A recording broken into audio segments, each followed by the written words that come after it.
Hello friends, welcome back to Chinnu's joke. ഇന്ന് നമുക്കൊരു പേരയ്ക്ക മിൽക്ക് ഷേക്ക് ഉണ്ടാക്കാം. അതിനുവേണ്ടി ഞാൻ പേരയ്ക്ക എടുത്തിട്ടുണ്ട്. അതിനെ കഷ്ണങ്ങളാക്കി നമുക്ക് മിക്സിയുടെ ജാറിലിട്ട് അടിച്ചെടുക്കാം. നല്ല ചുമന്ന പേരയ്ക്ക, നമുക്കത് അടിച്ചെടുക്കാം. പേരയ്ക്ക മാത്രം നമ്മൾ മിക്സിയുടെ ജാറിൽ അടിച്ചെടുത്തിട്ടുണ്ട്. നമുക്കതിലേക്ക് ഈ ആവശ്യത്തിനുള്ള പാൽ ഒഴിച്ചു കൊടുക്കാം. ഞാൻ 1 ഗ്ലാസ് പാലാണ് ഒഴിച്ചു കൊടുക്കുന്നത്.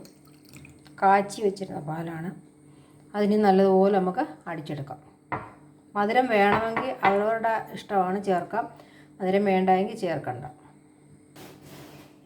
പേരയ്ക്ക അടിച്ചെടുത്തിട്ടുണ്ട്. അതിൻ്റെ കുരു പോകാൻ ഞാനൊന്ന് അരിച്ചുകൂടെ എടുത്തിട്ടുണ്ട്. നമുക്ക് ഗ്ലാസ്സിലേക്ക് പകർന്നെടുക്കാം.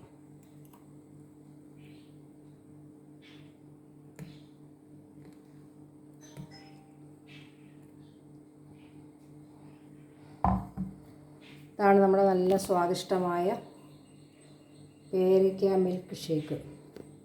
നല്ല ടേസ്റ്റാണ്. ഇതെല്ലാവരും ട്രൈ ചെയ്യണം. എൻ്റെ ഈ ചാനൽ ആദ്യമായിട്ടാണ് കാണുന്നതെങ്കിൽ സബ്സ്ക്രൈബ് ചെയ്യണം, ലൈക്ക് ചെയ്യണം, ഷെയർ ചെയ്യണം. Thank you.